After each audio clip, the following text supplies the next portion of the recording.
the UK is facing a new drug crisis, ketamine. A powerful anaesthetic, in recent years its use as an illegal recreational drug has exploded. When I took Ket for the first time, it was like nothing else. It feels like somebody is cuddling you, but then it's like the devil in disguise. Hospitals are being inundated. By February 2024, it was like a floodgate opened. And it's found its way into schools. They were mainly years 9 to 11, so 14 and above. We're really shocked. To us, ketamine wasn't something that was talked about. I'm Hazel Martin, a BBC journalist.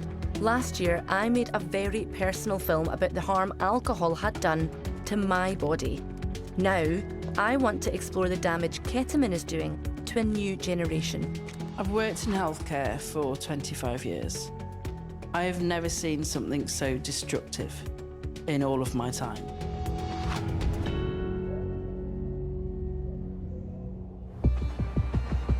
Six people have been charged as part of a Lancashire police operation to tackle the supply of ketamine. It seems like every week there's a new headline about ketamine and its impact. Liverpool has a growing ketamine problem, described as worse than heroin in the 1980s. And from what I can see, there's a particular hotspot: the northwest of England.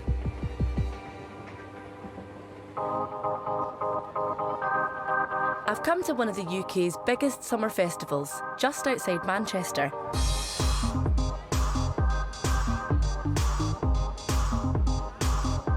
People are out in numbers to see their favourite headline acts, dance and have a good time.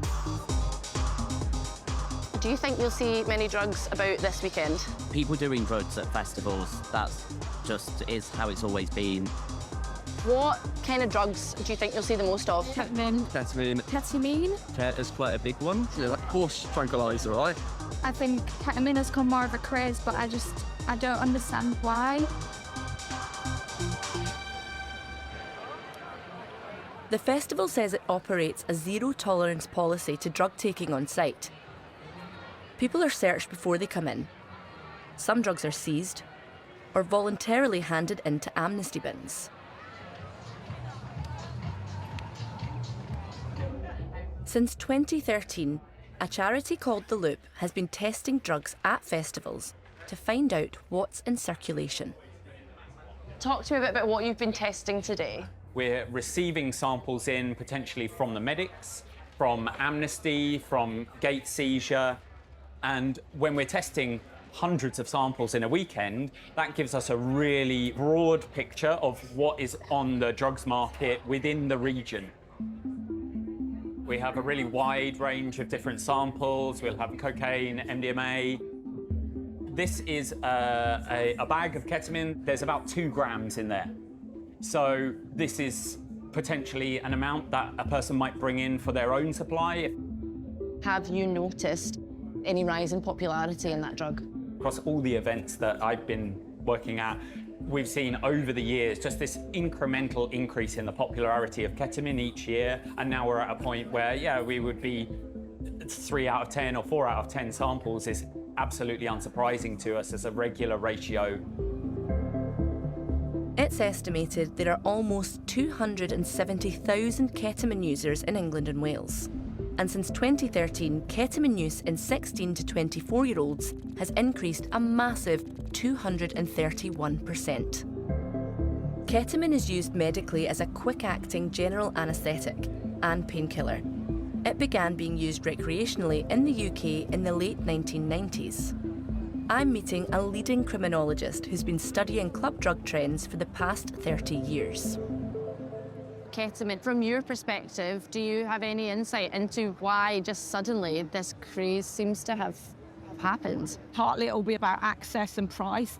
At the moment, it's very, very cheap, £5 to £10 a gram, depending on how much people buy. This is pocket money price, and it's cheaper than alcohol. But also there's something about that escapist element that particularly appeals to people at the moment. You know, people describe it as fun. It makes their arms and legs go a little bit wobbly. It's a little bit of silliness for half an hour, and that's particularly appealing to young people at the moment. How dangerous is it as a drug? We know that a one-off dose of ketamine is unlikely to be problematic for most people. The real issue is with the regular and prolonged use. If people develop a daily dependency, that is where the problems start to develop.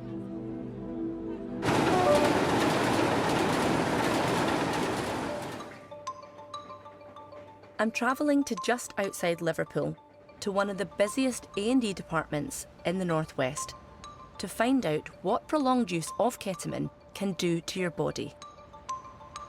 Can you tell me when you first realised that there was an issue?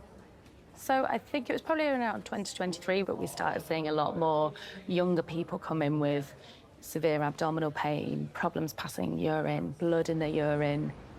We started to see a bit of a pattern. A lot of these patients were coming in multiple times with the same problem that might have initially sounded like they had a bit of a bladder infection, but when we've looked back, their urine has always been negative for infection, and they were coming in repeatedly with the same thing. So that was a bit of a red flag for us.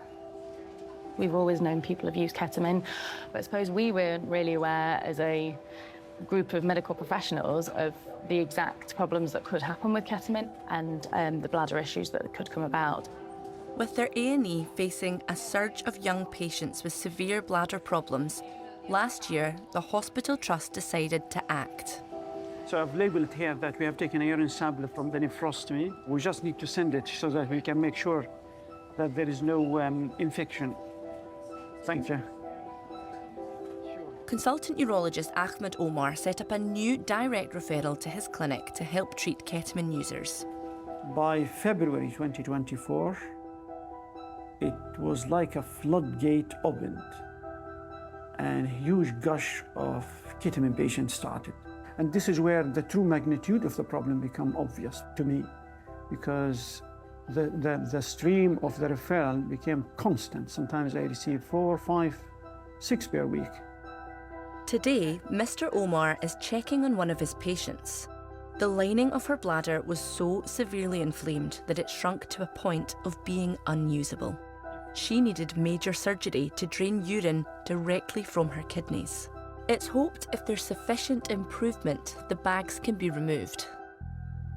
We just take a urine sample, I think from this one? The urine one, yeah. Okay. Let me put it this way. If we think of ketamine like a heat gun, the longer you apply the heat gun, the more shrink happens to the point that things become unusable after that. The bladder is already completely damaged. The patient is leaking urine, sometimes bleeding all the time, and they ended up needing, what we call nephrostomies. These are tubes outside to drain the kidneys. The inflammation and the damage to the bladder. Ketamine can cause intractable pain. And because of this, some of these patients have to go back to ketamine to manage their own pain. So it is a vicious cycle. We have seen as young as 13 years old. 13? Yes, 13 years old. Not only as a doctor, but as a father, when you see these young with this degree of bodily damage, and some of them, they do not realize, the damage they did to themselves. NHS is not geared to deal with this, type of problem. Such large number, influx really. It's looked like an epidemic really in the region. In the last 18 months, Mr. Omar says he's seen more than 130 ketamine patients, 70 of them since January. Most have bladder problems, but ketamine use can also damage other organs, like the liver and kidneys. One of Mr. Omar's patients is a teenage boy who's in hospital in a critical condition. It's so serious, if he deteriorates further, doctors won't resuscitate him. His mother has agreed to speak to me. She's asked not to be identified to protect her son's privacy. An actor is speaking her words. Can you take me back to the beginning? When he was 15, 16, he just came to me early one morning, and said he's been getting tummy pains and it's hurting when he wheezes. And he said because I'd been taking ketamine, but I didn't know what it was. So I got him an appointment with the doctor that day, and even the doctor didn't really know anything about it. He just gave him antibiotics and sent him home. It's only the last 2 years where he's been in hospital over 30 times? He's been in resus twice, where he's nearly died that night. and now he's in hospital again. You showed me a picture of your son from a few years ago, and he looked like any other healthy teenage boy. How much has his appearance changed, and in how short a time frame? Within 2 years, he literally went to 5 stone in weight.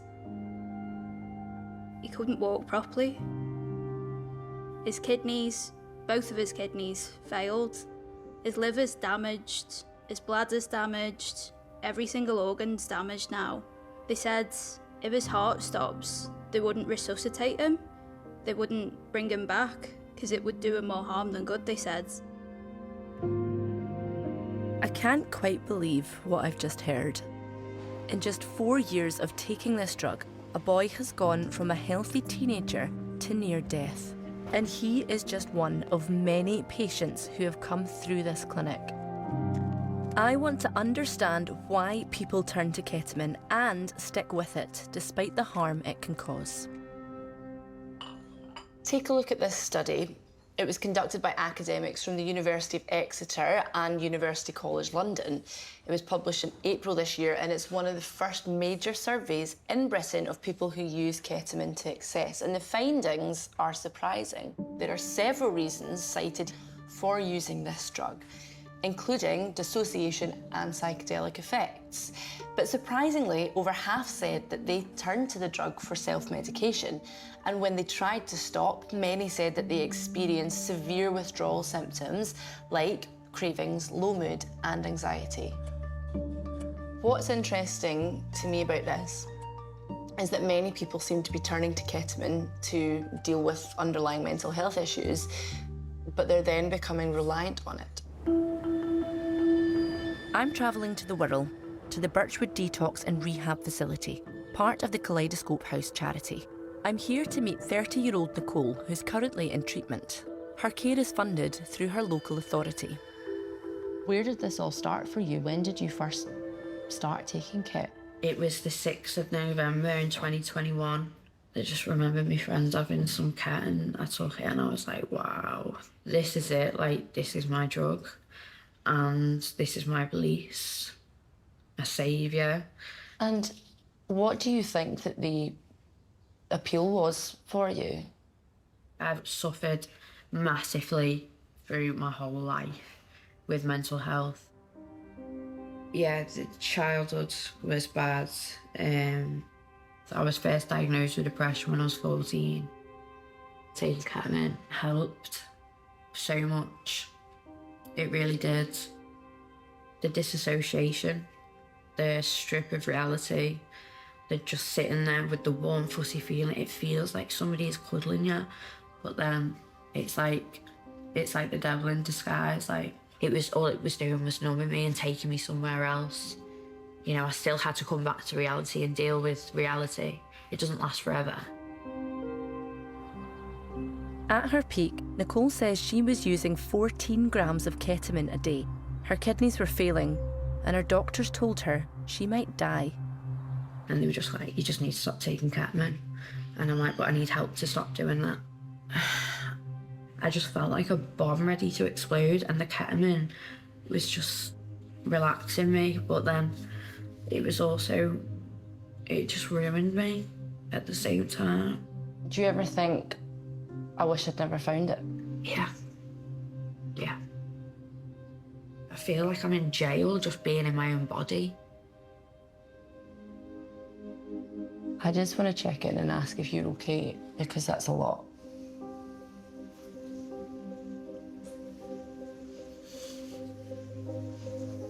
Look at me. Are you okay? Yeah. Since being admitted to Birchwood for detox, Nicole's physical condition has improved, and she's getting mental health support. Nicole is one of a growing number entering rehab. Over the last decade, the number of ketamine users starting treatment has risen 8-fold. Managing Director Joe Moore has seen the growing problem firsthand. Joe says the damage ketamine causes can become apparent much quicker than with other drugs. I've worked in healthcare for 25 years. I have never seen something so destructive in all of my time.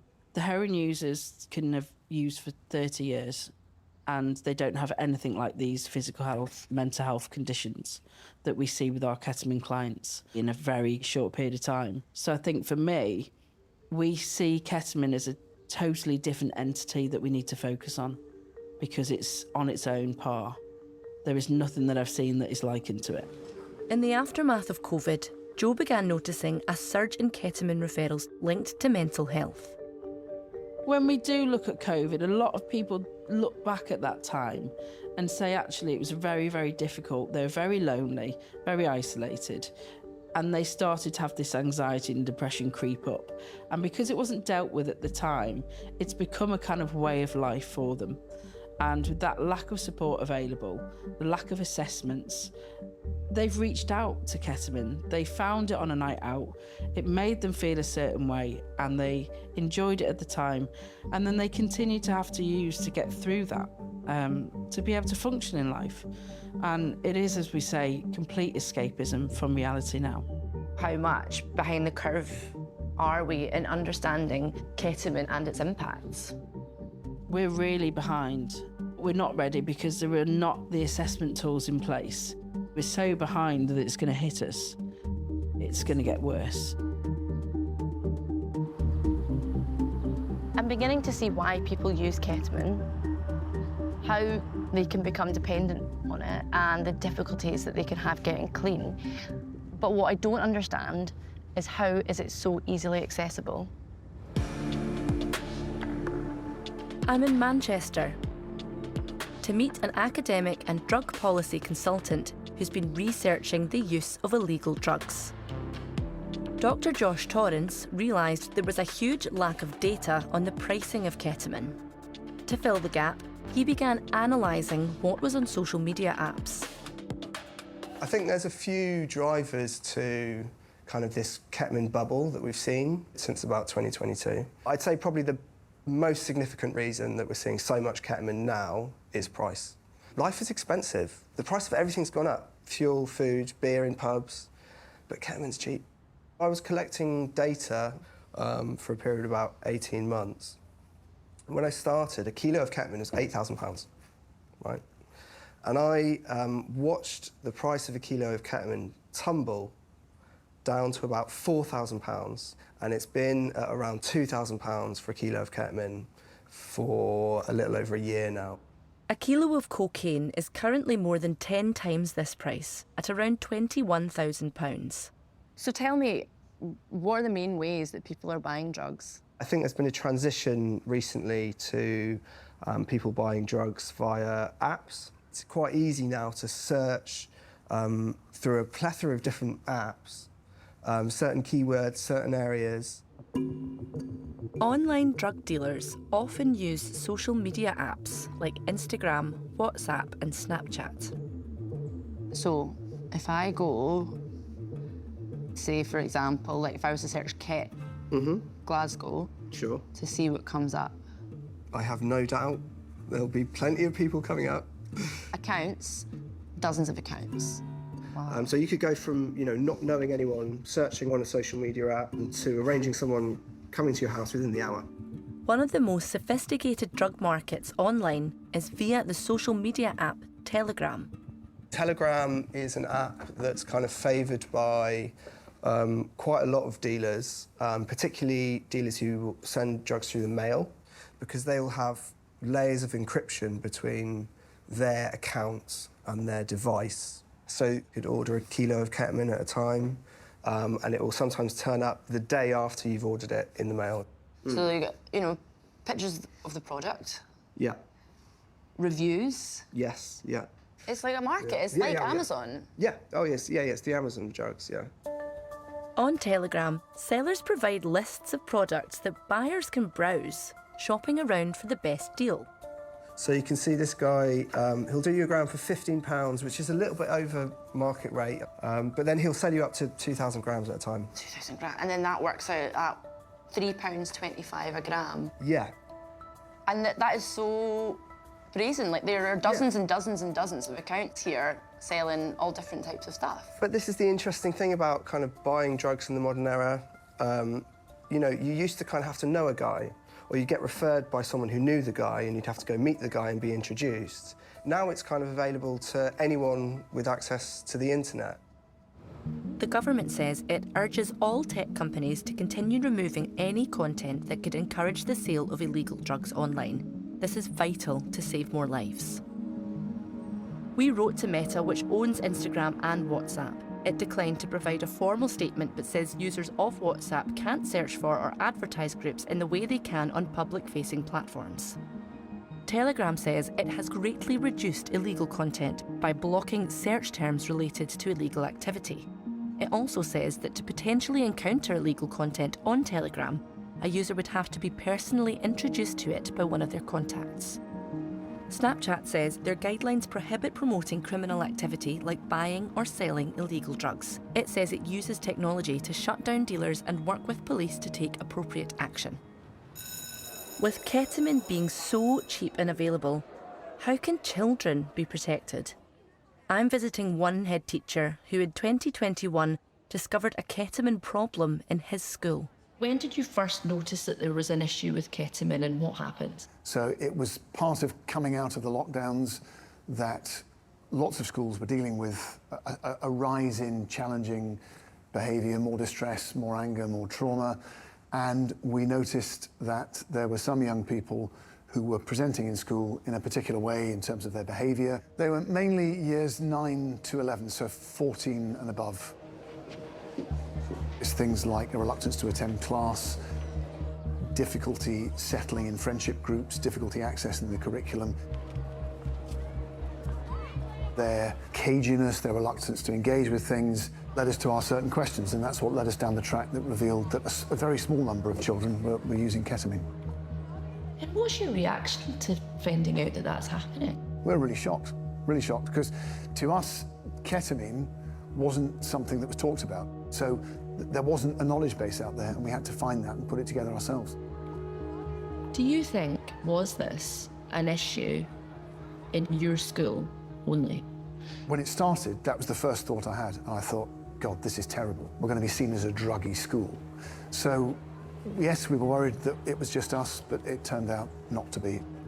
I think the real lesson is that if you think something isn't happening in your school, then it is, and you're going to get a nasty surprise.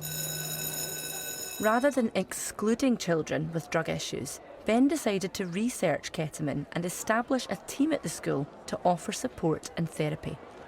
One young man particularly springs to mind, who was the person we were most concerned about. We saw him attend in school under the influence of ketamine, and I remember him pushing away everybody, and we thought, we've lost this lad. This is only going one way. He's going to end up being excluded. It's going to be a police matter. He'll fall into the criminal justice system.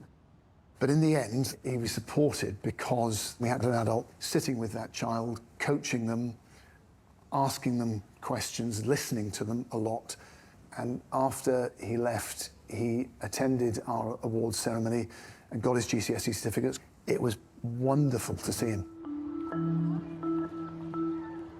Children will always take risks. That's what they're programmed to do. So it requires a different approach to young people so that they're not criminalised and they're not viewed poorly, because we've got a very, very immature way as a country of talking about children and young people.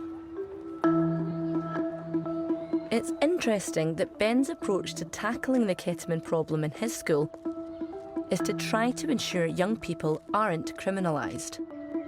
Under the Misuse of Drugs Act, ketamine is currently a Class B substance.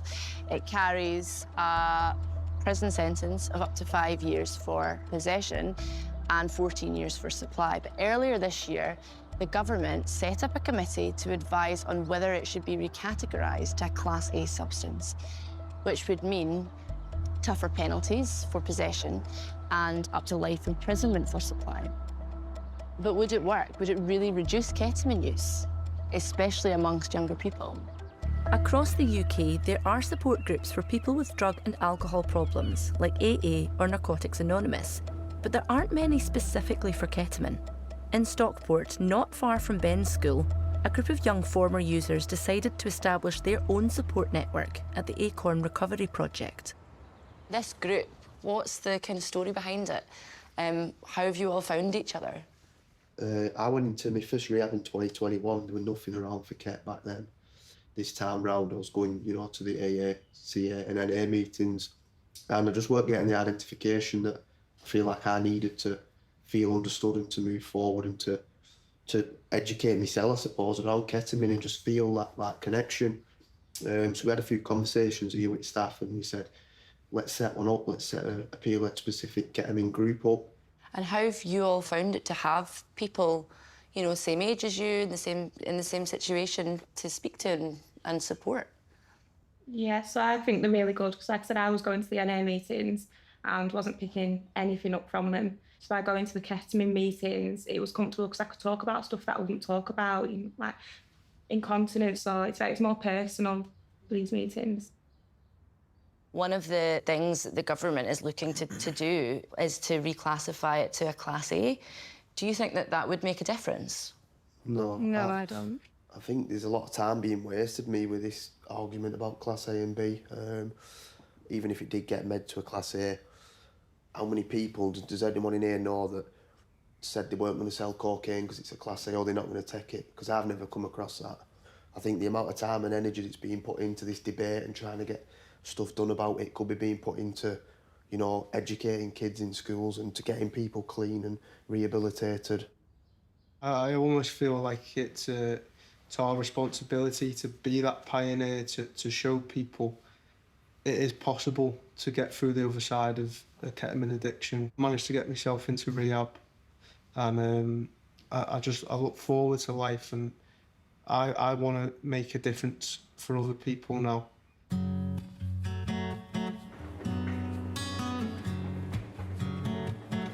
On my journey across the Northwest, I've seen the impact that ketamine can have.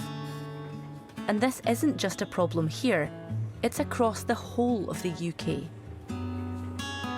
If reclassification of the drug goes ahead, will it be enough to tackle the ketamine crisis? Ketamine is dangerous. Classification makes sense. But it's as much about public health as it is about education and justice. The main bulk of work to deal with this problem should be in the community, not in the hospital. Multidisciplinary work with the primary care, with the councils, with the police is more important. We need that national response. We need a framework, a drug strategy just around ketamine.